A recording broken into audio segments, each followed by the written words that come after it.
반갑습니다. 방금 소개받은 이현아입니다. 보통 초대를 받아서 귀한 주일 예배에 말씀 증언으로 참여할 수 있도록 초대해 주셔서 감사합니다. 보통 초대를 받아서 교회를 방문하기 전에 그 교회가 어떤 교회일까 혼자 이렇게 상상을 많이 하거든요. 어떤 분들과 눈을 마주치게 될까 상상을 하는데, 오늘 목사님께서 백신 맞으셨다는 얘기를 듣고 이렇게 기쁘게 박수 쳐주시는 것을 보고 서울제일교회 참 따뜻한 교회구나라고 생각할 수 있었습니다. 요즘 환경 문제, 특히 기후변화로 인한 생태계 위기의 문제가 예전에 비해서 훨씬 잦은 빈도로 사람들 사이에서 회자되고 있습니다.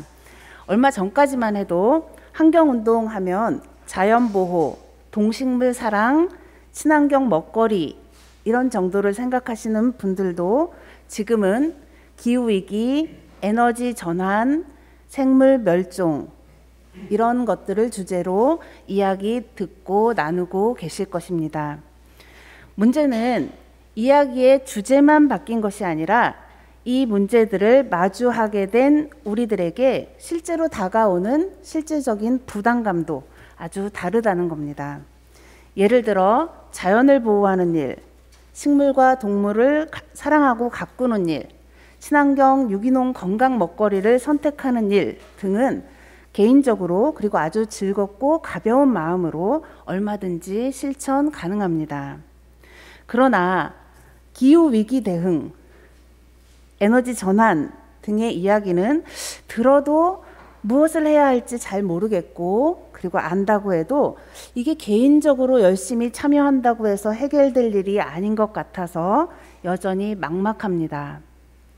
게다가 그 해결 방법이라는 것이 어쩐지 불편함을 초래하는 일 같고, 지금까지 잘 살아왔던 삶을 전면적으로 바꾸어야 한다고 요구하는 것 같아서 불안하고 뭔가 부담스러운 마음이 찾아오기도 합니다. 혹시 여러분도 그러십니까? 그리고 이런 반응은 어쩌면 굉장히 자연스럽습니다. 실제로 지금의 기후위기 문제는 우리가 당연하게 여기며 살아왔던 편안하고 익숙한 삶의 문제를, 삶의 방식을 바꾸어야 한다는 요구를 우리에게 하고 있기 때문입니다. 화석에너지 대신에 대체 에너지를 발전시키고 효율 높은 에너지 사용 방법과 제품을 개발해내고 생태계에 대한 막무가내식 개발을 지향하고 버려지는 폐기물을 최소화하기 위해서 노력해야 한다. 이렇게 기후위기는 사회, 정치, 경제, 시스템 전반에 대해서 총체적인 전환을 우리에게 요구하고 있습니다. 그런데 이러한 전환의 현실에 큰 걸림돌이 되는 것이 하나 있습니다. 짐작하시겠지만 바로 경제입니다. 더 구체적으로 꼭 집어서 말하면 여전히 경제 성장의 신화에 강하게 붙들려 있는 사람들의 인식이 문제입니다.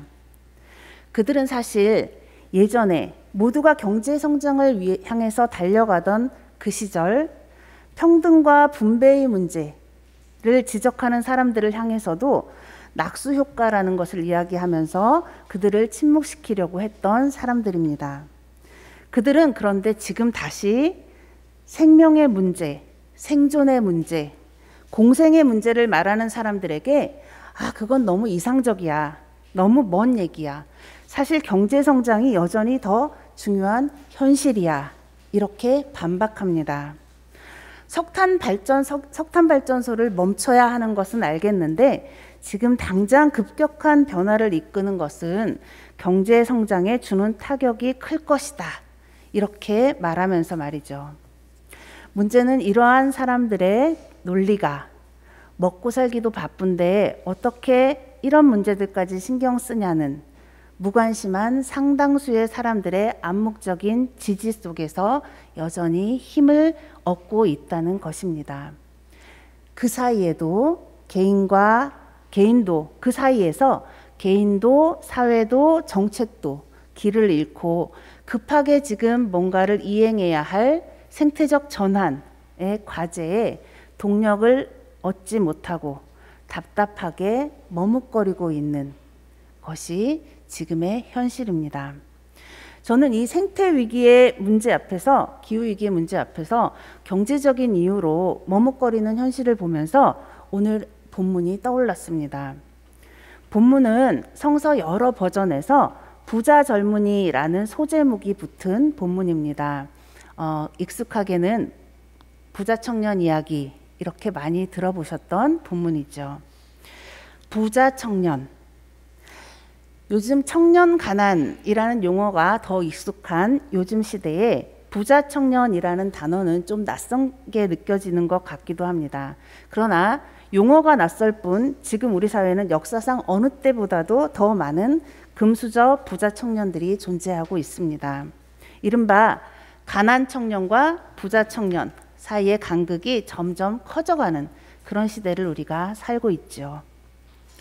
한 부자 청년이 예수님을 찾아왔다고 합니다. 물론 오늘 마태복음 본문은 그저 한 사람이라고 기록하고 있습니다. 그런데 본문 20절에 보면 젊은이라고 이 사람을 소개하고 있고, 그리고 마지막 22절에 보면 그에게는 재산이 많았다라는 말로 이 사람을 소개합니다. 그래서 우리는 그를 그냥 부자 청년이라고 부르고 있습니다. 이 청년이 예수님을 찾아와 질문을 합니다. 선생님, 영생을 얻으려면 어떤 선한 일을 해야 합니까? 그러자 예수님께서 대답하시죠. 내가 생명에 들어가기를 원하면 계명들을 지켜라. 그리고는 이 청년에게 아주 익숙한 계명들을 다시 한번 상기시켜 주십니다. 그런데 주목할 것은 영생에 들어가는 일, 또는 예수님께서 말씀하신 표현으로 하면 생명에 들어가는 일, 영생에 들어가는 일, 생명에 들어가는 일, 영생을 얻는 일, 생명에 들어가는 일, 이것이 무엇인가 하는 것입니다. 영생, 죽지 않는 생명을 말하는 걸까요? 죽지 않는 생명이란 당연히 자연적이고 물리적인 의미가 아닐 것입니다. 아무리 고대 사람들이라고 하더라도 인간이 나고 죽는 문제에 있어서 예외가 없다는 사실은 누구라도 알고 있었을 것입니다. 물론 사후의 세계, 사후의 생명에 대한 종교적인 신앙과 관련해서 이 본문을 해석할 수도 있겠지만, 저는 몇몇 실존주의 신학자들의 흐름을 따라 이 영생의 의미라는 관점에서 말씀드려 볼까 합니다. 즉, 영원한 생명에 대한 질문을 우리가 어떻게 우리 삶의, 우리 인간 존재의 유한성 앞에서도 헛되이 흩어져 버리지 않을 참된 의미를 품고 이루며 살아갈 수 있을까에 대한 질문으로 생각해 보았습니다. 청년, 요즘 청년들이 아무리 공부와 스펙과 알바와 생존의 문제에 내몰려 산다고 하더라도 삶의 의미에 대한 과감한 도전과 질문은 청년의 특징입니다. 이 질문이 가슴속에서 사라지지 않는 한 사람은 어느 때라도 청춘이라고 어느 시인은 그렇게 노래했죠. 성서 속 청년 역시 이 질문을 품고 예수님 앞에 찾아왔을 것입니다. 비록 태어나서 죽음을 향해 다가가는 삶이지만 죽음의 위협 앞에서도 없어지지 않을 삶의 의미, 그것을 어떻게 얻을 수 있겠냐 하는 해답을 구하기 위해서 왔습니다. 그런 젊은이에게 예수님께서는 사람들 사이에 살아가는 삶의 기본 윤리, 질서들을 제시해 주십니다. 살인하지 말아라, 간음하지 말아라, 도적질하지 말아라, 거짓 증언하지 말아라 등등. 청년은 그런 것들은 이미 잘 실천하면서 살고 있다고 대답합니다. 오늘 본문과 같은 본문이 있는 마가복음 10장에서는 이렇게 대답하는 그를 예수님께서 눈여겨보시고 사랑스럽게 여기셨다, 이렇게 기록하고 있습니다. 이어서 예수님께서는 그에게 다시 말씀하십니다. 내가 완전한 사람이 되려고 하면 가서 너의 소유를 팔아서 가난한 사람들에게 주어라. 그리고 와서 나를 따라라. 그러나 예수께서 이 말씀을 하시자 청년이 근심을 하며 떠나갔다고 합니다. 그 이유를 성서는 이렇게 기록합니다. 그에게는 재산이 많았기 때문이다. 저는 이 본문을 보면서 오늘날 기후위기, 생태계 파괴의 문제를 경제적인 이유로 포기하려고 돌아서는 오늘 시대 사람들의 근심이 겹쳐져 보였습니다. 그들은 예수님의 이 말씀도 아마 예수님은 그냥 따라오라고 하시면 되지, 굳이 재산을 다 팔아서 가난한 사람들에게 주라고 하시는 그 말씀을 하신 걸까? 너무 현실을 모르시는 이상적인 말씀 아닌가? 이렇게 생각할지도 모른다는 생각이 들었습니다. 이 부자 청년뿐 아니라 오늘날 인류는 절대 깨부수기 어려울 것 같은 단 하나의 신전 앞에 함께 모여 있는 것 같습니다. 그것은 돈이라는 재료로 쌓아 올린 경제적 풍요의 신전입니다. 역사상 어느 때 이렇게 모든 사람이 한 가지 가치에 경도된 적이 있었을까 싶을 정도로 사람들은 돈과 물질의 가치를 숭상하고 더 많은 성장을 원하면서 살아가고 있습니다. 그런데 경제적인 성장이라는 주제가 오로지 돈이라는 한 가지 척도로 측정되어 온 역사는 사실 그리 길지 않다고 합니다. 칼 폴라니 연구소의 경제학자 홍기빈 씨라는 분이 경제학과 경제정책 분야에서 성장이라는 것이, 경제학에서 성장이라는 것이 핵심적인 말이 된 것은 겨우 20세기 후반부의 일이라고 합니다. 인류는 옛날부터 빈곤을 면하기 위해서 열심히 경제활동을 해왔지만 그것이 GDP, 성장으로 이렇게 측정되는, 계측되는 의미의 그런 경제성장에 대한 신념이 강화된 것은 100년도 되지 않았다라는 것이죠. 열심히 일하면서 경제활동을 했지만 이것을 GDP, 부의 총량이라는 개념으로 해석해 온 것은, 그것을 믿고 따라온 것은 100년도 되지 않았다라는 겁니다. 그에 의하면 1920년대까지만 해도 주류 경제학의 핵심 관심사는, 경제의 관심사는 균형이었다고 합니다. 무질서하고 폭력적으로 보이는 이 시장 경제이긴 하지만 그 안에는 분명히 개인과 집단 모두의 만족과 행복을 달성해주는 어떤 내재적인 질서가 존재한다라는 그런 경제의 원리를 밝히려고 노력했던 흔적들이 많이 있습니다.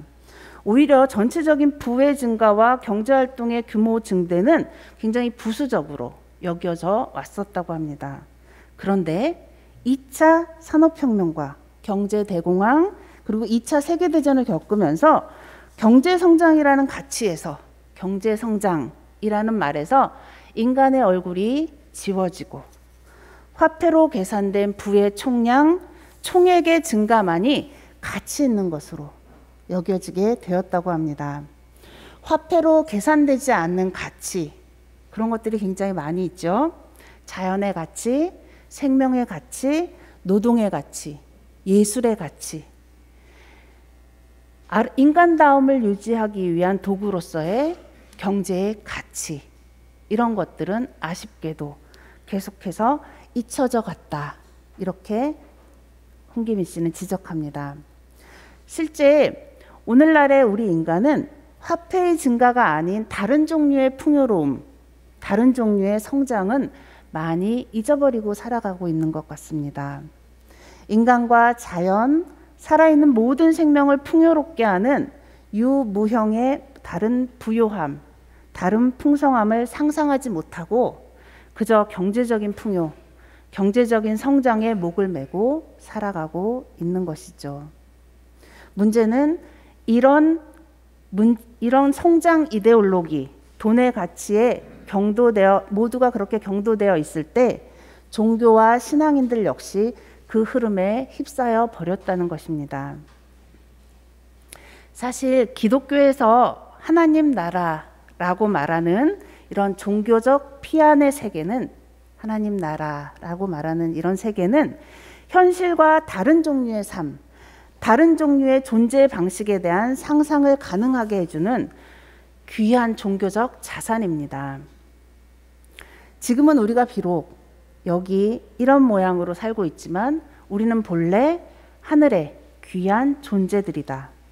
우리는 다른 종류의 삶을 꿈꿀 힘이 있다. 이것을 말하려는 것이 종교입니다. 그 힘으로 우리는 현실에서 새로운 생명, 대안적인 삶에 대해서 희망할 수 있고 실현할 수 있다. 이것을 말하는 것이 바로 종교의 본령이지요. 그러나 현실에 갇혀 살아가는 종교인들에게 이 피안의 세계, 하나님 나라는 그저 저쪽에 있는 이상이 되어버리고 말았습니다. 본문의 부자 청년 역시 다른 삶, 다른 풍요로움을 꿈꾸면서 예수님을 찾아갔지만 현실적으로 자신이 누리는 것, 현실적으로 자기 손에 있다고 확신하는 것을 놓으라는 주님의 요구 앞에서 근심하고 고개를 떨구고 등을 돌려버립니다. 현실의 경계를 넘어서 보다 넓은 차원으로 삶을 넓혀보라는 주님의 요청, 개인적이고 물질적인 삶의 토대를 넘어 다른 가치와 다른 삶의 의미를 찾아 앞으로 나가보라는 주님의 요청을 그는 거부한 것입니다. 그리고 그는 자신이 현실이라고 철석같이 믿는 자기의 재물 옆으로 다시 돌아가 버립니다. 성서는 마치 이 사람의 모습 속에서 오늘 우리의 모습을 비춰주고 있는 듯합니다. 그렇다면 현실의 벽을 넘어 물질적인 풍요가 주는 안온함을 넘어서 보다 높고 넓은 어떤 생명의 지평으로 나가게 하는 자유, 그 힘은 도대체 어디서 오는 걸까요? 우리는 그 힘을 얻을 수 있는 걸까요? 우리는 지금 모든 능력이 돈에서 나올 것 같은 그런 사회를 살고 있습니다.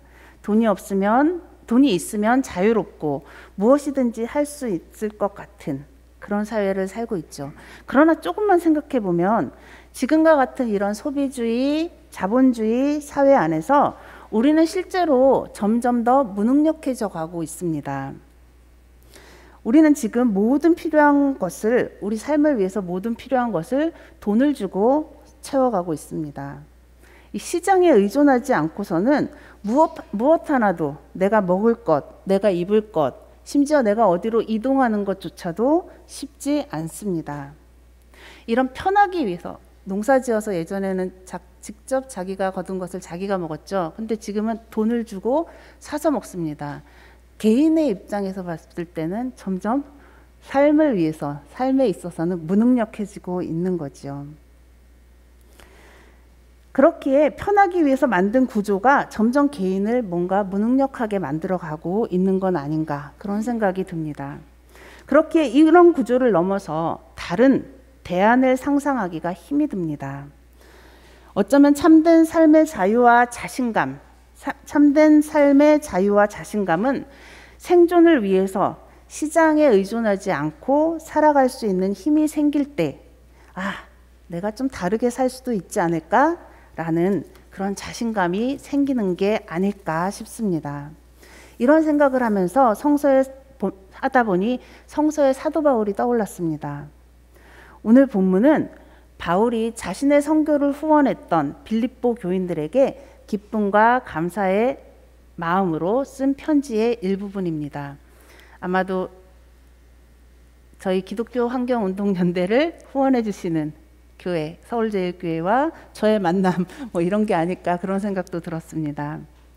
바울은 나를 생각하는 마음이 여러분에게서 지금 다시 일어난 것을 나는 주님 안에서 크게 기뻐합니다 라는 말을 통해서 후원에 대한 감사와 기쁨을 전하고 있습니다. 그러면서 동시에 그는 모든 외적인 조건에 휘둘리지 않을 수 있는 내적인 힘이 자기에게 생겼음을 사람들에게 고백합니다. 나는 어떤 처지에도 스스로 만족하는 법을 배웠습니다. 나는 비천하게 살 줄도 알고 풍족하게 살 줄도 압니다. 배부르거나 굶주리거나 풍족하거나 궁핍하거나 그 어떤 경우에도 적응할 수 있는 비결을 배웠습니다. 그리고 바울은 이러한 자신의 능력이 그리스도에게서 왔다고 증언합니다. 나에게 능력 주시는 자 안에서 나는 모든 것을 할 수 있습니다. 이 고백은 그저 자기가 모든 것을 할 수 있다는 자신의 무한한 능력에 대한 철없는 자랑이 아닙니다. 지족상락, 즉 만족을 알아 항상 기뻐할 수 있는 힘, 물질의 유무에 크게 얽매이지 않을 수 있는 여유, 다른 삶을 꿈꾸고 살 수 있는 자유, 이런 것들을 그리스도를 통해서 얻게 되었다 하는 고백이라고 보아야 할 것입니다. 그리고 이렇게 바울을 변화시킨 힘은 그에게 자유와 힘과 자유를 주신 것은 그리스도의 능력이다. 이렇게 바울은 고백합니다. 그런데 바울에게 있어서 그리스도의 능력이 무엇이었을까요? 고린도전서에 보면 바울은 십자가를 하나님의 능력과 하나님의 지혜라고 고백합니다. 빌립보서에 보면 바울은 그리스도를 낮아지신 그리스도, 자기를 비우고 자기를 물리신 케노시스의 그리스도를 찬양합니다. 바울에게 그리스도의 능력은 십자가의 능력 그리고 낮아짐의 능력에 있었습니다. 자기를 내어줌으로 이루신 구원, 자신을 내어줌으로 얻으신 생명, 이것이 바울이 그리스도에게서 찾아낸 능력의 핵심이었습니다. 그리고 이것이 바로 기독교 복음의 핵심입니다. 다른 생명의 구원을 위해 자기를 비우고 물리신 그리스도께서는 그 길을 우리도 따라오라고 부르십니다. 오늘 예수께서 부자 청년에게 하신 요청, 가서 소유를 팔아서 가난한 사람들에게 주고 너는 나를 따라라 하시는 맥락도 이런 맥락이라고 생각합니다. 존귀하신 서울제일교회 교우 여러분, 아무것도 잃을 것 없이 얻으려고만 하는 것, 계속 더 가지려고만 하는 것, 그것이 바로 그릇된 욕망이며 성장신화의 핵심입니다.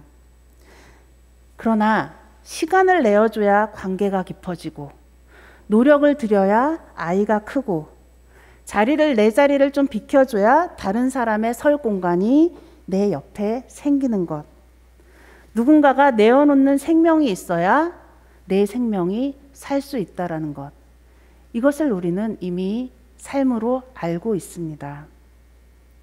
기후위기 시대에 많은 다양한 해법들이 나오고 있지만 결국 핵심은 하나입니다. 더 이상 지금과 같이 경제적인 성장, 물질적인 풍요를 당연하게 누리며 살 수는 없다. 너무 풍성하게 누리던 사람들은 이제 자신의 삶을 축소시켜야 한다. 자기를 물리고 다른 생명들도 숨쉬고 살아갈 공간을 내어주어야 한다. 이것입니다. 종교는 가치와 의미를 말하는 것이 본연의 역할입니다. 누구도 성장의 신화에서 그만 깨어나야 한다고 말하지 못할 때 종교가 탈성장, 물러남에 대해서 말할 수 있어야 합니다. 자기를 물리고 그 자리에 다른 생명의 자리를 내어줄 때 다른 종류의 풍요로움, 공존과 공생이 주는 기쁨의 비밀이 있다는 것을 힘주어 말해주어야 합니다. 소유가 아닌 존재만으로 풍성할 수 있다는 것, 부요할 수 있다는 것을 선포할 때 종교는 본연의 역할을 하는 것입니다. 부디 세상 속에서 충만한 하나님의 신성을 주목하고 그 세계를 파괴하는 인간의 탐욕을 직시하는 저와 여러분이 되기를 바랍니다. 부디 과대하게 자기를 확장하려는 욕심을 버리고 작게, 소박하게 자신의 생명과 다른 생명을 가꾸어가는 생태적 영성이 또한 저와 여러분에게 있기를 바랍니다. 그리하여서 함께 어울려 사는 풍성한 생명의 기쁨을 우리 모두가 누릴 수 있기를 간절히 바랍니다. 잠시 침묵으로 기도하시겠습니다.